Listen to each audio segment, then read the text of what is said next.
നമസ്കാരം. ഇറാനിൽ നിന്ന് വരുന്ന വാർത്തകൾ ഇസ്രായേലിനെ ഞെട്ടിക്കുന്നതാണ്.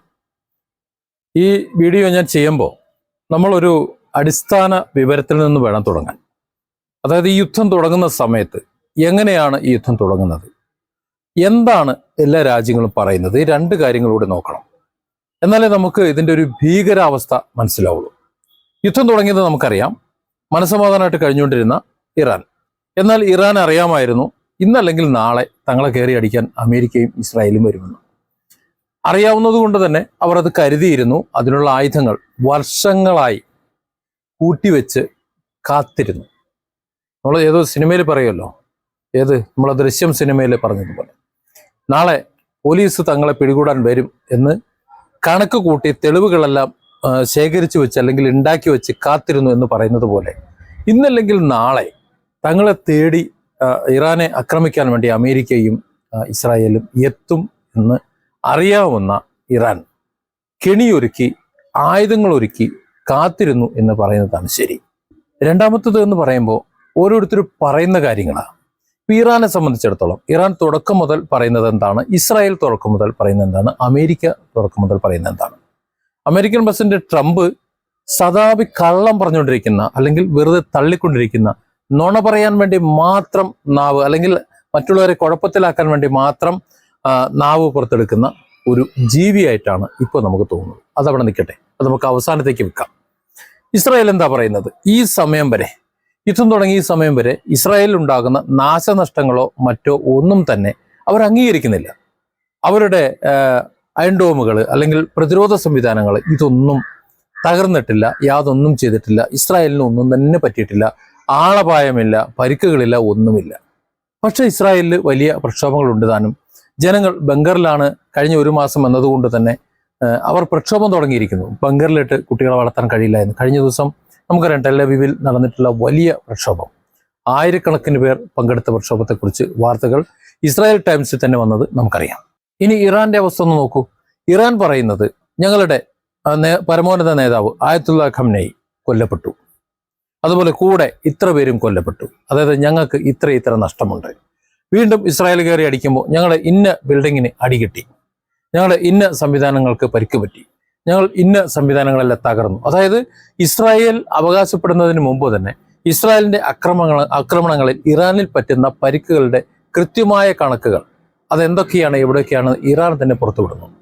അതോടൊപ്പം ഇറാൻ പറയുന്നുണ്ട് ഞങ്ങൾ ഇന്നത് കേടുവരുത്തി, ഇന്നത് ഞങ്ങൾ ശരിക്ക് അടി കൊടുത്തിട്ടുണ്ട് എന്ന്.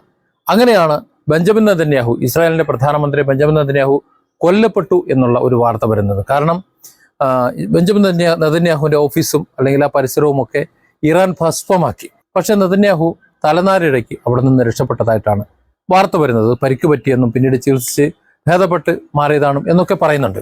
പക്ഷെ എന്നാലും രക്ഷപ്പെട്ടു. ഇപ്പൊ കഴിഞ്ഞ ദിവസം ഇറാൻ തൊടുത്തുവിട്ട ഡ്രോൺ നെതന്യാഹുവിന്റെ ഓഫീസിന്റെ ജനൽച്ചിൽ ചെന്ന് തട്ടിയ വാർത്ത പുറത്തു വന്നിരുന്നു. നെതന്യാഹു അവിടെ ഇല്ലാത്തത് കൊണ്ട് അങ്ങനെയും രക്ഷപ്പെട്ടു. ചുരുക്കം പറഞ്ഞാൽ ബെഞ്ചമിൻ നെതന്യാഹു ബംഗറിലിരുന്നു കൊണ്ട് രാജ്യം ഭരിക്കുന്നത് കൊണ്ടാണ് അദ്ദേഹത്തിന് രക്ഷപ്പെടാൻ കഴിയുന്നത് എന്ന് സാരം. ഇത് ഇത്രയും പറയാൻ കാരണം ഇന്ന് പുറത്തു വന്നിട്ടുള്ള വിവരങ്ങളാണ്. അമേരിക്കയെ സംബന്ധിച്ചിടത്തോളം അമേരിക്കൻ്റെ യുദ്ധവിമാനം F-15 കഴിഞ്ഞ ദിവസം ഇറാൻ വെടിവെച്ചിട്ട വാർത്ത അമേരിക്ക നിഷേധിച്ചിരുന്നു. എന്നാൽ തൊട്ടു പിന്നാലെ വെടിവെച്ചിട്ട വിമാനത്തിന്റെ അവശിഷ്ടങ്ങൾ, തകർന്നു കിടക്കുന്ന വിമാനാവശിഷ്ടങ്ങൾ വീഡിയോ ചിത്രീകരിച്ച് ലോകത്തിനെ കാണിച്ചപ്പോൾ അമേരിക്കയ്ക്ക് സമ്മതിക്കേണ്ടി വന്നു തങ്ങളുടെ വിമാനം ഇത്ര നഷ്ടപ്പെട്ടു എന്ന്. അതായത് ഈ യുദ്ധം തുടങ്ങി ഇത്രയും നാൾ കഴിയുമ്പോഴേക്കും ഇറാൻ അവകാശപ്പെടുന്നത് അമേരിക്കയുടെ 15ലധികം വരുന്ന വിമാനങ്ങൾ പോർവിമാനങ്ങൾ തങ്ങൾ നശിപ്പിച്ചു, വെടിവെച്ചിട്ടു, തകർത്ത് കളഞ്ഞു എന്നാണ്. അത് സത്യമാവാനാണ് സാധ്യത. കാരണം അവർ തുടക്കം മുതൽ തന്നെ സത്യം പറഞ്ഞുകൊണ്ടിരിക്കുന്നതാണ്. അതുപോലെ മറ്റൊരു കഥ പറഞ്ഞിരുന്നത്, വന്നിട്ടുള്ള എബ്രഹാം ലിങ്കൺ ഞങ്ങൾ പൊടിച്ചു വിട്ടിട്ടുണ്ട്, മറ്റൊരെണ്ണം ഉണ്ട് ജെറാൾഡ്, അതിനെ നമ്മൾ തീർത്ത് ശരിയാക്കിയിട്ടുണ്ട്. ഇത് സത്യമാവാനാണ് സാധ്യത. ഈ രണ്ട് കപ്പലും ഇപ്പോൾ ഇറാനെ ആക്രമിക്കാൻ വേണ്ടി അവിടെ ഇല്ല. ഇതൊക്കെ അടുത്ത ഒരു വർഷത്തേക്ക് ഇനി യുദ്ധരംഗത്ത് വരുമെന്നും ഉറപ്പില്ല. കാരണം പണിക്ക് കയറ്റിയിട്ടേക്കാണ്. എന്തൊക്കെയാണ് പരിക്ക് പറ്റിയത്, എങ്ങനെയൊക്കെയാണ് പരിക്ക് പറ്റിയത് എന്നതിനെക്കുറിച്ച് അവർ പുറത്തു പറയുന്നില്ല. വ്യക്തമായി ഇറാൻ പറയുന്നു ഞങ്ങളുടെ മിസൈലുകൾ ഇന്ന രീതിയിൽ അതിനെ ആക്രമിച്ചിട്ടുണ്ട് എന്ന്. ചുരുക്കം പറഞ്ഞാൽ ഇവിടെ സത്യം പറയുന്നത് ഇറാൻ മാത്രമാണ് എന്ന് നമുക്ക് മനസ്സിലാക്കണം. അതുപോലെ കള്ളം പറയുന്നത് ആര്? കള്ളം പറയുന്നത് ട്രംപാണ്. ട്രംപ് ഓരോന്ന് പറയുന്നു, ദേ ഞങ്ങൾ വെടിനിർത്തിയിരിക്കുന്നു, ഇനി ഇറാന്റെ പവർ പ്ലാന്റുകളിലോ മറ്റ് സംവിധാനങ്ങളിലോ ഞങ്ങൾ ആക്രമിക്കില്ല, യാതൊന്നും ചെയ്യില്ല എന്ന് പറയുന്നു. പറഞ്ഞ് മണിക്കൂറുകൾ തീരുന്നതിന് മുമ്പ് ഇസ്രായേൽ കയറി അടിക്കുന്നു. അതായത് ഇസ്രായേലും അമേരിക്കയും കൂടി ചേർന്നിട്ട് ഒരു കളി കളിക്കുകയാണ്. ആ കളിയിൽ ഇറാനെ തകർക്കാൻ നോക്കുന്നു. ഇതിനിടയിലാണ് ഇനിയിപ്പോൾ കരയുദ്ധം വരുന്നത്, മറീനുകൾ വരുന്നു എന്ന് പറയുന്നത്.